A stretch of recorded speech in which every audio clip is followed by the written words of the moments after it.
नमस्कार, स्वागत है आप सभी का अपने यूट्यूब चैनल एनसीईआरटी विथ जूही पे।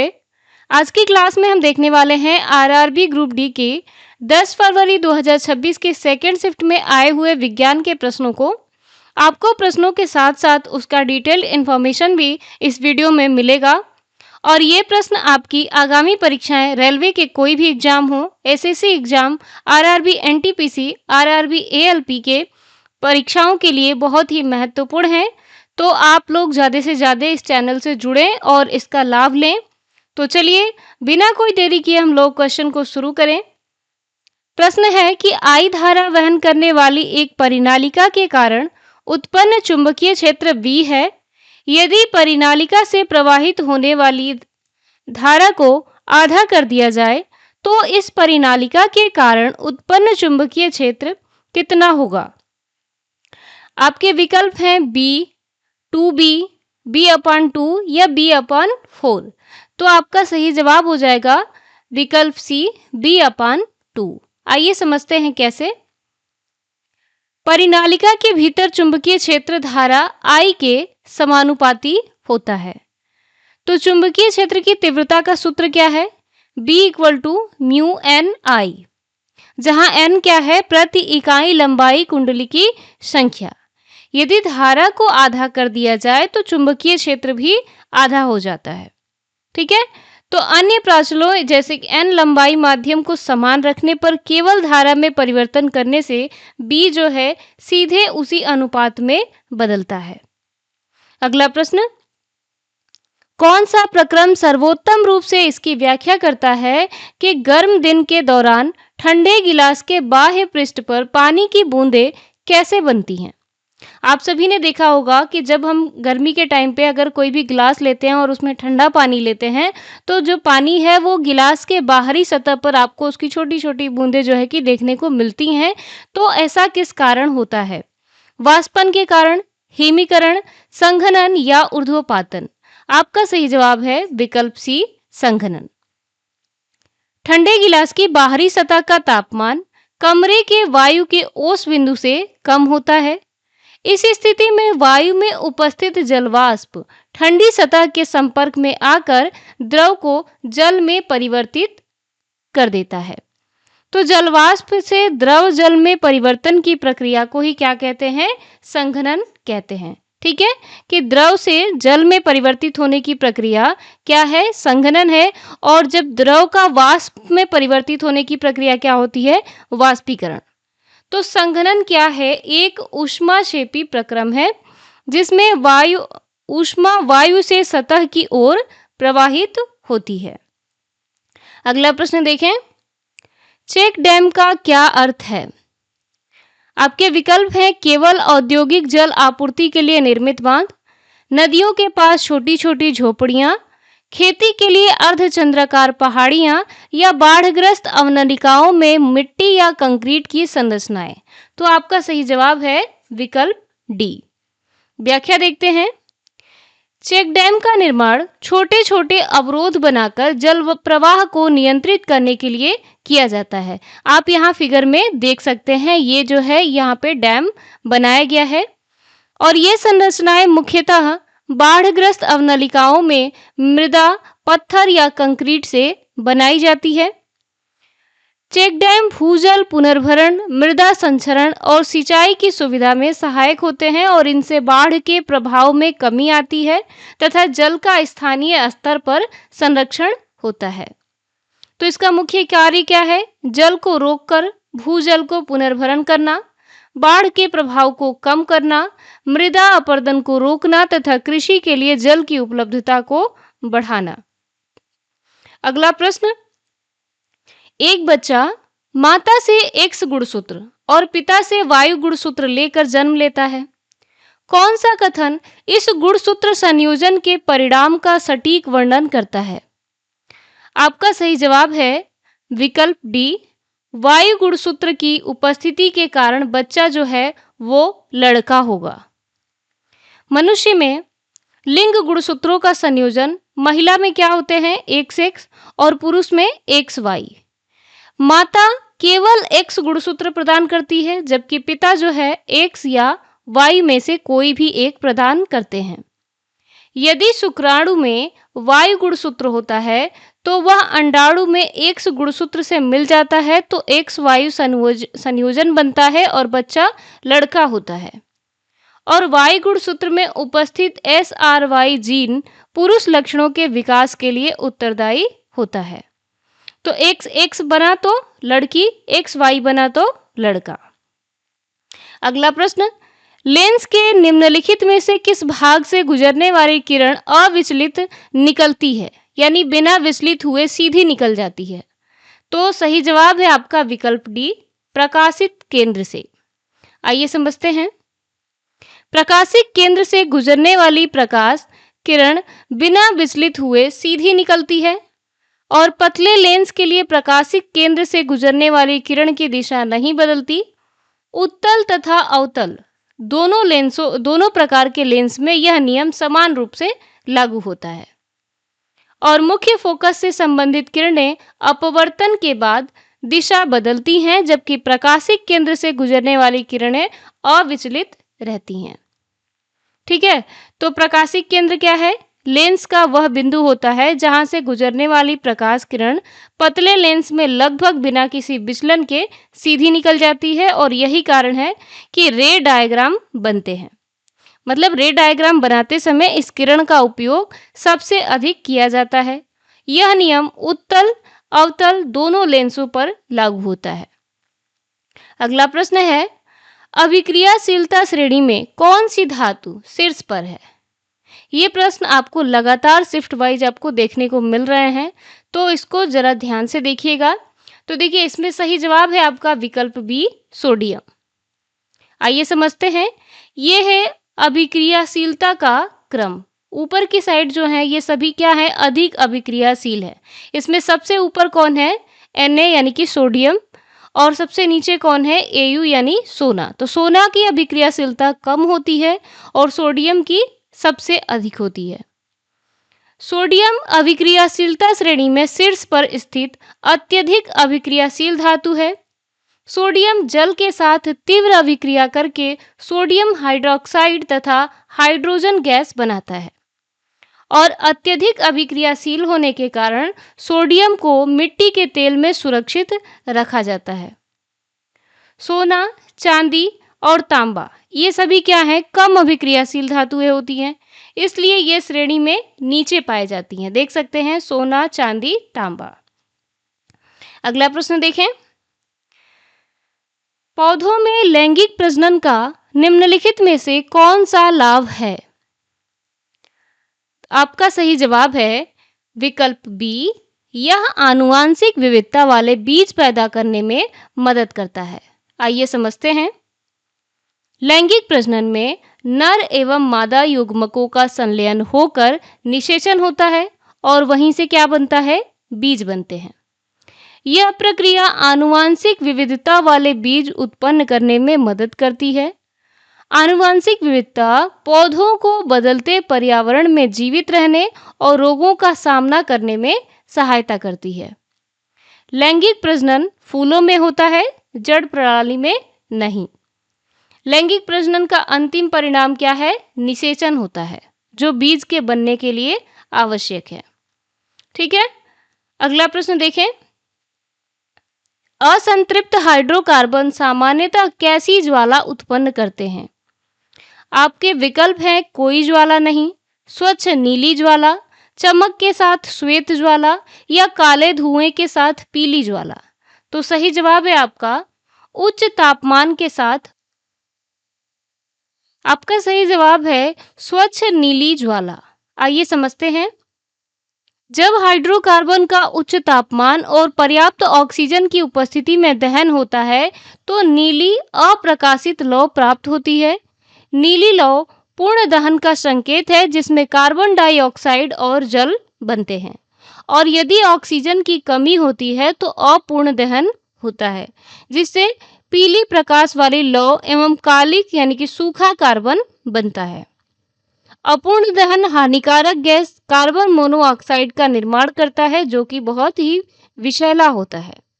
ठीक है, तो जब अपूर्ण दहन यानी ऑक्सीजन की कमी होगी तो लौ का रंग पीला होगा और पूर्ण दहन यानी जब पर्याप्त ऑक्सीजन होगा तो लौ का रंग क्या होगा? नीला होगा। अगला प्रश्न, किसी आरेख में चुंबकीय क्षेत्र रेखाओं को एक दूसरे के निकट खींचे जाने का क्या तात्पर्य है? आपके विकल्प है कि उस क्षेत्र में चुंबकीय क्षेत्र प्रबल है, उस क्षेत्र में चुंबकीय क्षेत्र दुर्बल है, चुंबकीय क्षेत्र की दिशा बदल गई है या यहाँ कोई चुंबकीय क्षेत्र मौजूद नहीं है। तो सही जवाब है कि उस क्षेत्र में चुंबकीय क्षेत्र प्रबल है। विकल्प ए। चुंबकीय क्षेत्र रेखाएं काल्पनिक रेखाएं होती हैं जो चुंबकीय क्षेत्र की दिशा और तीव्रता को दर्शाती हैं। किसी आरेख में जब क्षेत्र रेखाएं एक दूसरे के निकट खींची हुई दिखाई देती हैं तो इसका तात्पर्य है कि उस क्षेत्र में चुंबकीय क्षेत्र प्रबल है, और जहां क्षेत्र रेखाएं दूर दूर होती हैं तो वहां यह दर्शाता है कि चुंबकीय क्षेत्र दुर्बल है। चुंबकीय क्षेत्र रेखाएं सदैव उत्तर ध्रुव से निकलकर दक्षिण ध्रुव में प्रवेश करती हैं और क्षेत्र की तीव्रता रेखाओं की घनता पर निर्भर करती है। जितनी अधिक घनत्व होगा उतना अधिक प्रबल क्षेत्र होता है। अगला प्रश्न देखें, पदार्थ की अवस्था में परिवर्तन के संबंध में कौन सा कथन सही है? विकल्प है, पहले तो आपने कथन देखा, कथन है कि पदार्थ की अवस्था में परिवर्तन एक भौतिक परिवर्तन है। दूसरा कथन है पदार्थ की अवस्था में परिवर्तन एक अनुत्क्रमणीय परिवर्तन है। तो आपका जवाब क्या हो जाएगा? आपका सही जवाब है विकल्प सी, केवल ए। ठीक है, पदार्थ की अवस्था में जो परिवर्तन होता है एक भौतिक परिवर्तन है। जैसे बर्फ का पिघलना, जल का वाष्प में बदलना, जल का बर्फ बनना, ये सभी क्या है? भौतिक परिवर्तन है। अवस्था परिवर्तन अनुत्क्रमणीय नहीं होता है, इन्हें पुनः उल्टा किया जा सकता है। और तापमान देने या हटाने से अवस्था में परिवर्तन होता है परंतु रासायनिक संरचना नहीं बदलती। यानी कि जल से बर्फ बना तो बर्फ से वापस जल बन सकता है, इसमें पलटावी का गुण है। अगला प्रश्न देखें, अभिकथन, कारण, कथन के संबंध में कृपया सही विकल्प का चयन करें। अभिकथन है कि कॉन्फ्रेंस हॉल की छतें वक्रित बनाई जाती हैं।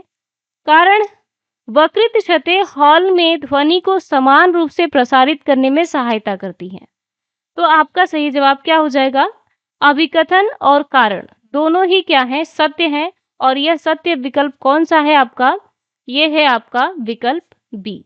ठीक है, चलिए देखते हैं। ध्वनि तरंगे किसी भी बाधा से टकराकर परावर्तित होती हैं। आप यहाँ पे देख सकते हैं, कॉन्फ्रेंस हॉल का चित्र यहाँ पे दिखाया गया है और इसकी छत क्या है? इसकी छत जो है वक्रित बनाई गई है ताकि ध्वनि तरंगे परावर्तित होकर हॉल के हर भाग में समान रूप से पहुंच सके। वक्रित सतह ध्वनि को इस प्रकार से परावर्तित करती है कि वह एक बड़े क्षेत्र में समान रूप से फैलती है। कॉन्फ्रेंस हॉल हो गया, ऑडिटोरियम, थिएटर इत्यादि में वक्रित छतों का उपयोग ध्वनि के समान प्रसार के लिए किया जाता है। इससे क्या होता है? वक्ता की आवाज स्पष्ट रूप से सभी श्रोताओं तक पहुंचती है। अगला प्रश्न है कि जब हाइड्रोकार्बन को जलाया जाता है तो नीली अप्रकाशित लौ क्या दर्शाती है? तो अभी आपने पढ़ा, इसके पहले भी एक क्वेश्चन आया था कि हाइड्रोकार्बन जब जलाया गया तो नीले रंग का प्रकाश यह दर्शाता है कि ऑक्सीजन वहां पे संपूर्ण मात्रा में है। ठीक है, तो कौन सा हो जाएगा आपका? यहाँ पे सही जवाब हो जाएगा आपका विकल्प डी, उच्च तापमान के साथ पूर्ण दहन। चलिए समझते हैं। हाइड्रोकार्बन के दहन में लौ का रंग दहन की प्रकृति को दर्शाता है। नीली या प्रकाशित लौ उच्च तापमान के साथ पूर्ण दहन को दर्शाती है। आप यहाँ देख सकते हैं, अगर अपूर्ण दहन है यानी ऑक्सीजन की कमी है तो लौ का रंग पीला होगा, और यदि पर्याप्त ऑक्सीजन मिल रहा है तो पूर्ण दहन होगा तो लौ का रंग क्या होगा? नीला होगा। ठीक है, अगला प्रश्न देखें।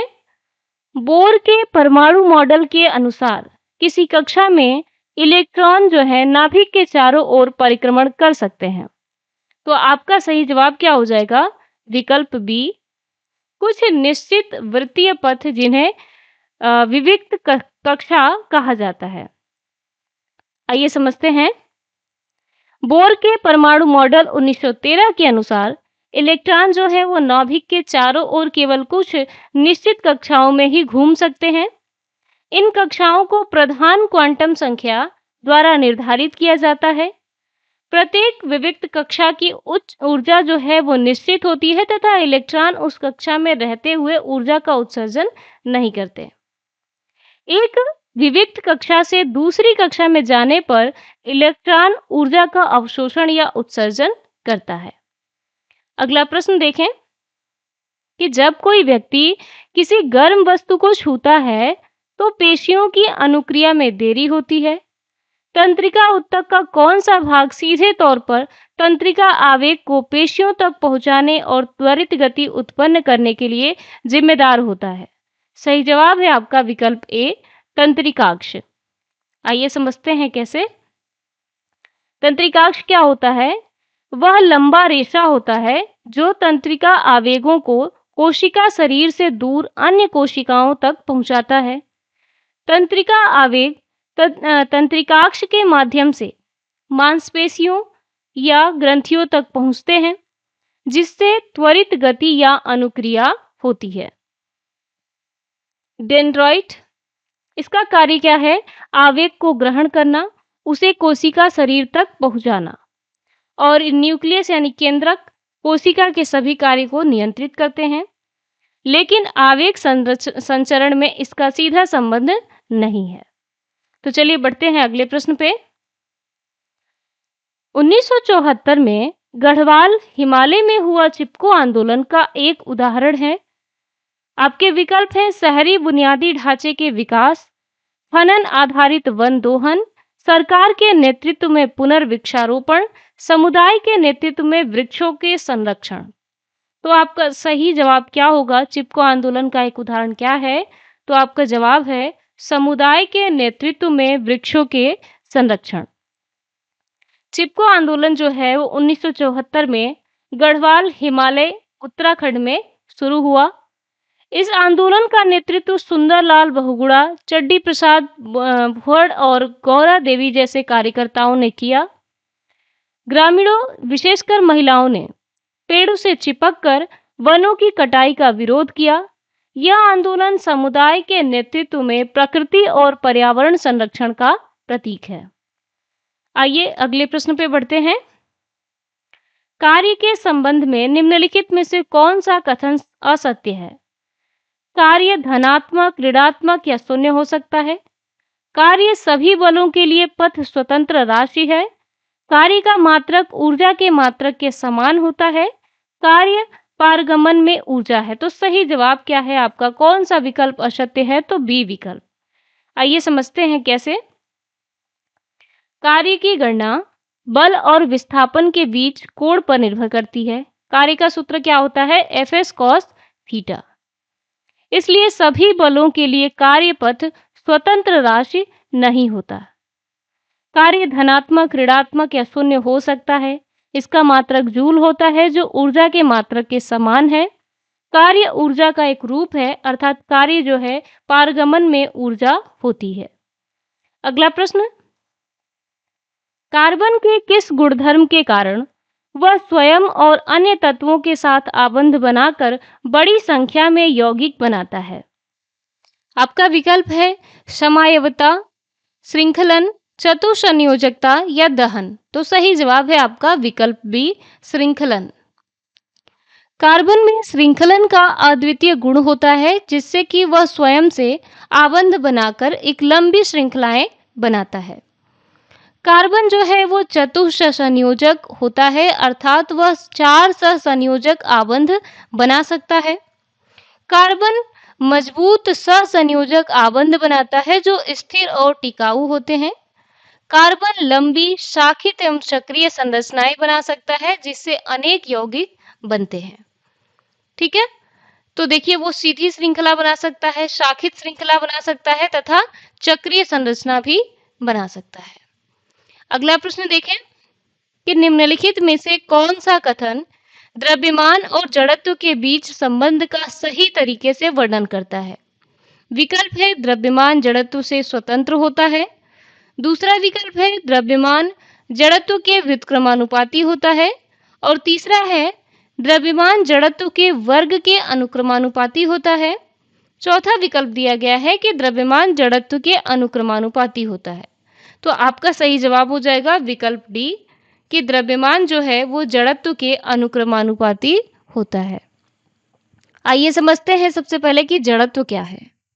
तो किसी भी वस्तु की वह प्रवृत्ति जो उसकी स्थिति या समान वेग से सीधी रेखा में गति को बनाए रखने का प्रयास करती है। और द्रव्यमान क्या है? तो किसी वस्तु में उपस्थित पदार्थ की मात्रा। तो जितना अधिक द्रव्यमान उतना अधिक जड़त्व। द्रव्यमान अनुक्रमानुपाते जड़त्व। ठीक है, तो आपने क्या समझा? विकल्प डी जो था वो आपका बिल्कुल सही जवाब था। बढ़ते हैं अगले प्रश्न पे कि दो ग्रहों की त्रिज्या समान है। ग्रह ए का द्रव्यमान ग्रह बी के द्रव्यमान का 2 गुना है। ग्रह ए पर गुरुत्वीय त्वरण और ग्रह बी पर गुरुत्वीय त्वरण का अनुपात क्या है? विकल्प है 1:1, 1:2, 2:1 या 4:1। तो सही जवाब है आपका विकल्प सी। ग्रह बी पर गुरुत्वीय त्वरण का अनुपात 2:1 है। किसी ग्रह की सतह पर गुरुत्वीय त्वरण का सूत्र क्या होता है? Small g equal to capital GM upon r square. जहाँ पे कैपिटल G क्या है? गुरुत्वाकर्षण स्थिर नियतांक है। r ग्रह की त्रिज्या है और m जो है वो ग्रह का द्रव्यमान है। तो आपने देखा द्रव्यमान क्या है? 2m और त्रिज्या क्या है? r। तो GA अपान GB मतलब सूत्र से हम इसको जब सॉल्व करेंगे तो आपने देखा सवाल में क्या था आपका कि दो ग्रहों की त्रिज्या समान है। ग्रह ए का द्रव्यमान ग्रह बी के द्रव्यमान का 2 गुना है और ग्रह ए पर गुरुत्वीय त्वरण और ग्रह बी पर गुरुत्वीय त्वरण का अनुपात क्या होगा? ठीक है, तो द्रव्यमान क्या है? 2 गुना है। तो जब आपने इसको सॉल्व किया तो आंसर भी आपका क्या निकल के आया? 2:1। ठीक है, आप यहाँ पे अच्छे से इसको देख सकते हैं, समझ सकते हैं। अगला प्रश्न देखें। अवतल दर्पण का मुख्य फोकस वह बिंदु है जहां विकल्प है कि वक्रता केंद्र से गुजरने वाली किरणें अभिसरित होती हैं, मुख्य अक्ष के समानांतर किरणें परावर्तन के बाद अभिसरित होती हैं, दर्पण पृष्ठ मुख्य अक्ष को प्रतिच्छेद करता है और मुख्य अक्ष के समानांतर किरणें परावर्तन के बाद अपसरित होती हुई प्रतीत होती हैं। तो सही जवाब है आपका विकल्प बी। मुख्य अक्ष के समानांतर किरणें परावर्तन के बाद अभिसरित होती हैं। जैसा कि आप सभी को पता है कि अवतल दर्पण क्या होता है? अभिसारी होता है।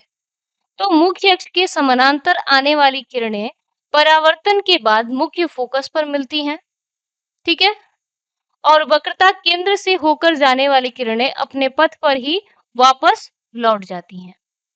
तो ध्रुव P से परावर्तित किरणें परावर्तन के नियमों का पालन करती हैं। अगले प्रश्न को देखें। पुष्प में होने वाला कौन सा परिवर्तन निषेचन के होने का संकेत देता है? नए पुंकेसर का निर्माण, बीजांड का परिपक्व होकर बीज में बदलना और अंडाशय का फल में बदलना, पंखुड़ी का बड़ा और चमकदार होना या पराग नलिका का विकास होना। तो सही जवाब है आपका विकल्प बी। बीजांड का परिपक्व होकर बीज में बदलना और अंडाशय का फल में बदलना। देखिए जब फर्टिलाइजेशन होता है यानी निषेचन होता है तो उसके बाद बीजांड जो है परिपक्व होकर बीज में परिवर्तित होता है और अंडाशय जो है वो विकसित होकर फल में बदल जाता है और पुष्प की पंखुड़ियां पुंकेसर और अन्य भाग मुरझाकर गिर सकते हैं।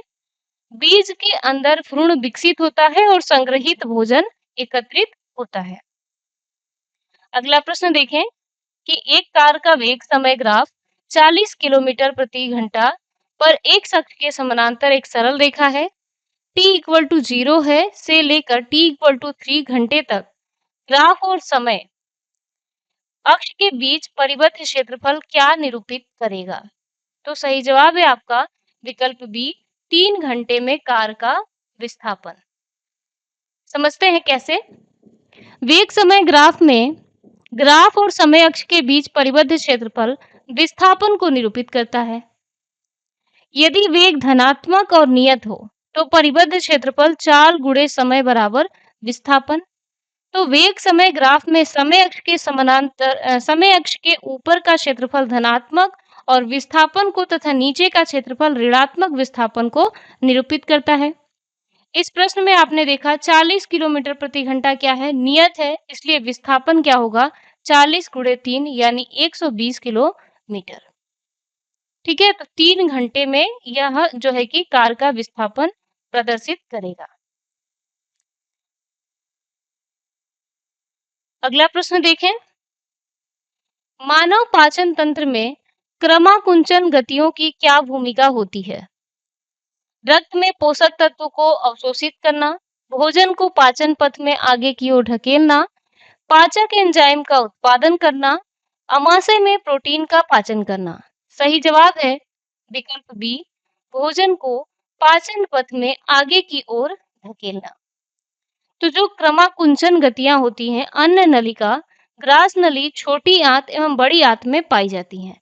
ये जो है क्रमाकुंचन के माध्यम से ही भोजन जो है वो बड़ी आंत में पहुंचता है। यह मांसपेशियों के लयबद्ध संकुचन एवं प्रसार के कारण होती है।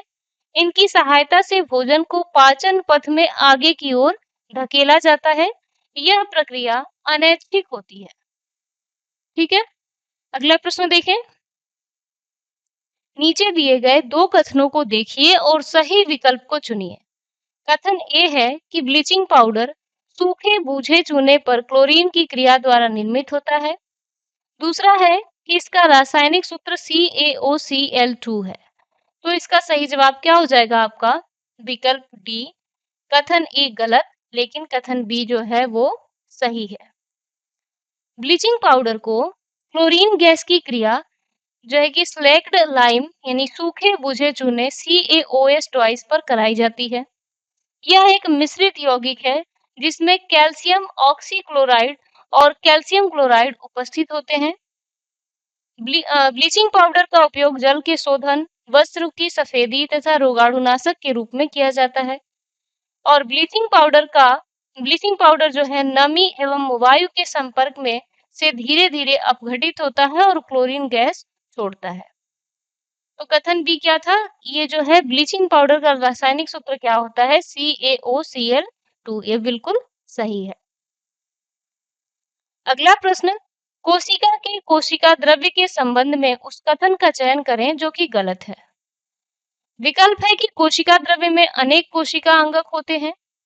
कोशिका द्रव्य प्लाज्मा झिल्ली के अंदर तरल पदार्थ से भरा क्षेत्र होता है। कोशिका द्रव्य से केंद्र की और प्राग केंद्र की दोनों कोशिकाओं में मौजूद होता है। पादप कोशिका में कोशिका द्रव्य कोशिका भित्ति और प्लाज्मा झिल्ली के बीच पाया जाता है। तो आपका सही जवाब क्या हो जाएगा, आपको बताना है इसमें से कौन सा कथन गलत है। तो सही जवाब है आपका कि कोशिका द्रव्य में अनेक कोशिका अंगक पाए जाते हैं। कोशिका द्रव्य प्लाज्मा झिल्ली के अंदर उपस्थित अर्धद्रव जेल रूपी पदार्थों से भरा होता है। कोशिका द्रव्य सुकेंद्रकी यानी कि यूकैरियोटिक तथा प्रोकैरियोटिक दोनों प्रकार की कोशिकाओं में पाया जाता है। कोशिका द्रव्य में कोशिका के जीवन के लिए आवश्यक रासायनिक क्रियाएं संपन्न होती हैं।